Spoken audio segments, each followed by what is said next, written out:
Assalamu alaikum and good morning, dear students. I hope you all are fine. Welcome to your biology class, and I'm your biology teacher, Ms. Nida Zamurd. Students, open page number 5. We were discussing about careers in biology. यानी कि हम ये देख रहे थे कि bio में जब हम बायोलॉजी को एज अ सब्जेक्ट अडॉप्ट करते हैं तो आगे बायोलॉजी का स्कोप किन किन फील्ड्स या कौन कौन से डिपार्टमेंट्स में है। उसमें सबसे पहले हमने देखा था मेडिसिन एंड सर्जरी, जो कि मोस्ट कॉमन एक फील्ड है जो ज़्यादातर लोग अडॉप्ट करना चाहते हैं। मोस्टली लोग बायोलॉजी को इसीलिए चूज़ करते हैं because they want to be doctor. Second हमने देखा था फिशरीज़। फिशरीज़ भी बहुत एक लाइक आप कह लें इमर्जिंग एक फील्ड है। It is the professional study of fish production, जिनमें क्या किया जाता है कि फ़िश की क्वालिटी और क्वांटिटी को इन्हांस करने के तरीके जो हैं वो अप्लाई किए जाते हैं। इस प्रोफेशन को आप अडॉप्ट कर सकते हैं after studying biology eight masters level. Third one is agriculture. Students, Pakistan is agriculture based country. 70% हमारी इकोनॉमी का यानी कि हमारी मीशत का जो 70% है वो एग्रीकल्चर से आता है। ठीक है, तो एग्रीकल्चर भी एक बहुत लाइक आप कह रहे हैं डिमांडिंग या एक इमर्जिंग फील्ड है। This profession deals with the food crops and animals which are the source of food. Agriculture profession में आप करते क्या हैं, इसमें हम डील करते हैं उन क्रॉप्स के साथ या उन एनिमल्स के साथ जो हमारे लिए फूड सोर्स है। ठीक है, फूड सोर्स से मुराद ये है वो फसलें, वो क्रॉप्स जो कि हमें फूड प्रोवाइड करती है, लाइक वीट, राइस, मेज़, कॉर्न। ये वो फसलें हैं जिनसे हमें फूड मिलता है। ठीक है, और इसी तरह से वो एनिमल्स जो कि हमारे लिए फूड सोर्स है, फॉर एग्जांपल काउज, बफलोज जो हमें मिल्क प्रोवाइड करती हैं, हैंस जो हमें एग्स और मीट प्रोवाइड करती हैं। तो इस तरह के बहुत सारे एनिमल्स और भी हैं जो कि हमारे लिए फूड पॉइंट ऑफ व्यू से इम्पॉर्टेंट है। तो एग्रीकल्चर की फील्ड में जाके हम करते क्या हैं, a person who works in the field of agriculture is known as agriculturist. Agriculturist का काम क्या होता है, he works for the betterment of crops like wheat, rice, corn and animals like buffalo cow from which we get food. जिन crops और animals की मैंने बात की कि जिनसे हमें फूड मिलता है, एग्रीकल्चरिस्ट का काम होता है उनकी बेटरमेंट के लिए काम करना। ठीक है, यानी कि वो क्रॉप्स जैसे वीट, राइस, कॉर्न वगैरह हैं या एनिमल्स हैं जो कि हमें फूड प्रोवाइड करते हैं, हमारे लिए फूड पॉइंट ऑफ व्यू से इंपॉर्टेंट है, उनकी बेहतरी के लिए काम करना, उनकी क्वालिटी को बेहतर बनाना, क्वांटिटी को इंक्रीज़ करना, नए नए नए मेथड्स इवॉल्व करना, नई टेक्नोलॉजी का यूज़ करना कि किस तरह से हम उन्हें मज़ीद बेटर कर सकते हैं हमारे लिए। In Pakistan, there are many universities which offer professional courses on agriculture after the higher secondary education in biology. Agriculture की फील्ड में आप कैसे जा सकते हैं, आप हायर सेकेंडरी लेवल पे यानी कि आप एफएससी लेवल पे बायोलॉजी पढ़ के फिर आप प्रोफेशनल कोर्सेज कर सकते हैं। पाकिस्तान में बहुत सारी यूनिवर्सिटीज़ हैं जो कि बीएस एग्रीकल्चर या इस तरह के प्रोफेशनल कोर्सेज करवा रही हैं एग्रीकल्चर की फील्ड में। So if you have an interest you can go for that. Next one is animal husbandry. It is a branch of agriculture. ये एग्रीकल्चर की ही बेसिकली ब्रांच है एनिमल हस्बेंड्री, जो कि क्या करती है, it is concern with the care and breeding of domestic animals, जिनको हम लाइव स्टॉक भी कहते हैं, लाइक कैटल एंड शीप।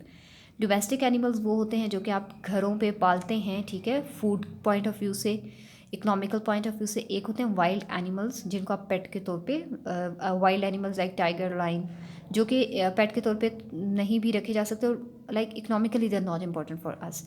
जबकि लाइव स्टॉक वो होते हैं जो घरों में लोग रखते हैं और they are the source of their economy, they are source of their income. ठीक है, लोगों की, बहुत सारे लोग गाँव में, बहुत सारे लोगों की income cattle, sheep, cows, buffaloes वगैरह पे ही डिपेंड करती है। वो उनका जैसे काउज हैं या बफलोज हैं, उनका मिल्क सेल करके अपनी अर्निंग करते हैं। ठीक है, तो डोमेस्टिक एनिमल्स की केयर और ब्रीडिंग की जाती है किस ब्रांच में, एनिमल हस्बेंड्री में।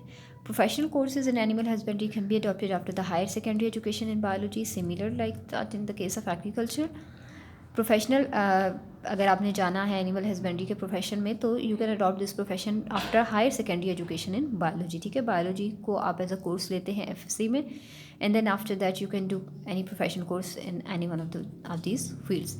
फिर एग्रीकल्चर की ही एक ब्रांच है horticulture. It deals with the art of gardening. अब जिन लोगों को गार्डनिंग का शौक है, प्लांट्स का बहुत ज़्यादा शौक है कि वो पौधे लगाएं, बागबानी करें, तो ये उनके लिए बहुत अच्छी फील्ड है। हॉर्टिकल्चरिस्ट का क्या काम होता है, horticulturist works for the betterment of existing varieties and for the production of new varieties of ornamental plants and fruit plants. वो पर्सन जो हॉर्टिकल्चर की फील्ड में काम करता है उसको हम हॉर्टिकल्चरिस्ट कहते हैं। एग्रीकल्चर की ये ब्रांच है, लेकिन एग्रीकल्चर में हम फूड क्रॉप्स और फूड एनिमल्स को डील करते हैं। हॉर्टिकल्चर में हम सिर्फ प्लांट्स को डील करते हैं, और वो भी उन प्लांट्स को जो कि ऑर्नामेंटल हैं, जो डेकोरेशन के लिए यूज़ होते हैं घरों में या पार्क्स वगैरह में जाते हैं तो आपको जितना भी वहाँ पे लैंडस्केप नज़र आता है, जितनी खूबसूरती नज़र आती है, वो सब हॉर्टिकल्चरिस्ट का ही कमाल होता है। ठीक है, तो हॉर्टिकल्चरिस्ट जो होते हैं वो क्या करते हैं, वो नित नई वेराइटीज़ ऑर्नामेंटल प्लांट्स की प्रोड्यूस करते हैं, उनकी केयर करते हैं। ठीक है, और साथ साथ फ्रूट प्लांट्स की भी। So how you can adopt this profession? You can adopt this profession after higher secondary education. Then next one is farming. It deals with the development and maintenance of different types of farm. Farming का जो शोबा होता है, इसमें different types of forms जो होते हैं वो establish किए जाते हैं। मिसाल के तौर पे डेयरी फार्म्स, पोल्ट्री फार्म्स, नाम आपने सुने होंगे। ठीक है, in some form animal breeding technologies are use for the production of animals which are better protein and milk source. मिसाल के तौर पे कुछ फार्म्स ऐसे होते हैं जहाँ पर मॉडर्न टेक्नोलॉजी का इस्तेमाल करके एनिमल्स की ऐसी वेराइटीज़ प्रोड्यूस की जाती हैं, ऐसे एनिमल्स प्रोड्यूस किए जाते हैं। ठीक है, जो कि ज़्यादा मिल्क और ज़्यादा प्रोटीन यानी कि ज़्यादा मीट प्रोवाइड कर सकें। In poultry farms chicken and eggs are produced. Similarly dairy farms की तरह पोल्ट्री फार्म्स बनाए जाते हैं जहाँ पर हैंस की ब्रीडिंग की जाती है। ठीक है, उनकी ब्रीडिंग करने का पर्पज़ क्या होता है, ताकि एग्स की क्वांटिटी को इंक्रीज़ किया जा सके विद क्वालिटी को भी। ठीक है, यानी कि मीट और एग की क्वालिटी को इंक्रीज़ करवाया जा सके। सिमिलरली इन फ्रूट फॉर्म्स, इसी तरह से फ्रूट फॉर्म्स के अंदर डिफरेंट फ्रूट यील्डिंग प्लांट्स जो होते हैं वो ग्रो करवाए जाते हैं। ठीक है, फ्रूट यील्डिंग प्लांट्स वही प्लांट्स जो कि हमें फ्रूट प्रोवाइड करते हैं।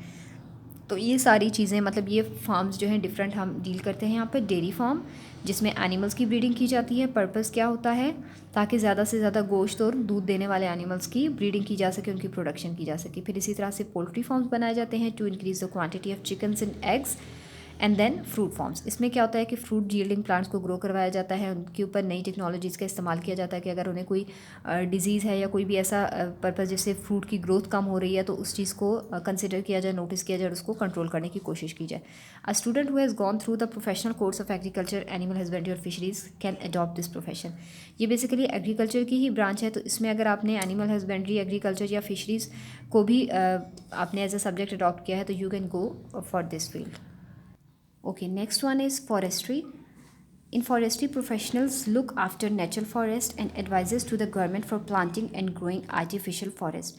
फॉरेस्ट्री डिपार्टमेंट में जो प्रोफेशनल्स काम कर रहे होते हैं वो क्या करते हैं, जो नेचुरल फॉरेस्ट यानी कि कुदरती जंगलात जो मौजूद हैं वो उनकी देखभाल करते हैं। ठीक है, और गवर्नमेंट को लाइक आप कह लें प्लान्स बताते हैं, गवर्नमेंट को एडवाइस करते हैं कि किस तरह से मसनूई जंगलात उगाए जा सकते हैं और उनकी किस तरह से ग्रोथ करवाई जा सकती है। ठीक है, क्योंकि आपको पता है कि जंगलात जो होते हैं वो नेचर का एक बहुत अहम हिस्सा हैं। दरख्त हमारी हवा को फ्रेश करते हैं, फ़िल्टर करते हैं, सॉइल इरोजन को रोकते हैं, बारिशों का सबब बनते हैं। ठीक है, तो ये तमाम चीज़ें, इन चीज़ों के लिए दरख्त होना बहुत ज़रूरी है किसी भी मुल्क में या किसी भी आप लाइक कह रहे इकोसिस्टम में।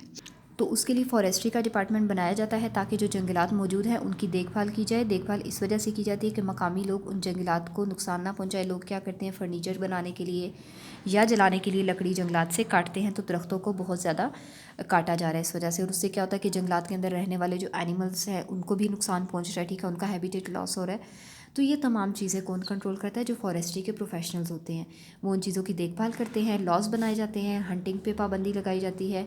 जो स्पीशीज़ या जो जानवर पाकिस्तान में ख़त्म हो रहे हैं तो उनको सेव करने के लिए उनकी हंटिंग पे पाबंदी लगा दी जाती है। इसी तरह से दरख्त काटने पे, जंगलात काटने पे पाबंदी लगा दी जाती है। तो ये सब कुछ कौन कंट्रोल करता है, फॉरेस्ट्री डिपार्टमेंट वाले। बहुत सारी यूनिवर्सिटीज़ हैं जो कि प्रोफेशनल कोर्सेज ऑफ़र कर रही हैं फॉरेस्ट्रीज़ में after the higher secondary education in biology और after bachelor level study of zoology and botany. यानी कि एफएससी लेवल पे आप बायोलॉजी का अडॉप्ट करें या ग्रेजुएशन लेवल पे जोलॉजी और बॉटनी पढ़ने के बाद आप फॉरेस्ट्री में जा सकते हैं if you are interested. Last one is biotechnology. Latest profession है बायोलॉजी की फील्ड में और बहुत एमर्जिंग, बहुत हाईली स्कोप वाला प्रोफेशन है। ठीक है, इसमें स्टडी क्या करते हैं, बायोटेक्नोलॉजी बेसिकली इस ब्रांच ऑफ साइंस आप लोगों ने पढ़ा था, which deals with the manufacture of products by using living things for the welfare of Mankind. यानी कि लिविंग थिंग्स को यूज़ करते हुए हम डिफरेंट प्रोडक्ट्स बनाते हैं जो कि हमारे लिए, मैनकाइंड के लिए फ़ायदेमंद होती हैं। What does a biotechnologist do? Biotechnologists study and work for the production of useful products through microorganisms. Biotechnologist micro organism को यूज़ करते हुए यूज़फुल प्रोडक्ट्स हमारे लिए बनाते हैं। Universities offer courses in biotechnology after the higher secondary education. ये वही बात आ गई कि एफएससी में बायोलॉजी पढ़ने के बाद एंड बैचलर में zoology और बॉटनी पढ़ने के बाद आप बायोटेक्नोलॉजी की तरफ जा सकते हैं। ये एक टेक्निकल सब्जेक्ट है, बहुत अच्छा, बहुत इंटरेस्टिंग सब्जेक्ट है। इसमें माइक्रो ऑर्गेनिजम्स को यूज़ करते हुए लाइक बैक्टीरिया को या फंजाई को यूज़ करते हुए जैसे फर्मेंटेशन की जाती है, ब्रेड बनाई जाती है with the help of bacteria, yoghurt, cheese bacteria को यूज़ करते हुए बनाए जाते हैं। डिफरेंट मेडिसिन हैं, हार्मोन्स हैं, एंजाइम्स हैं which are being produced with the help of these micro organisms. So all these things are under control of biotechnology. Students, that was all about today. Thank you so much. Allah Hafiz.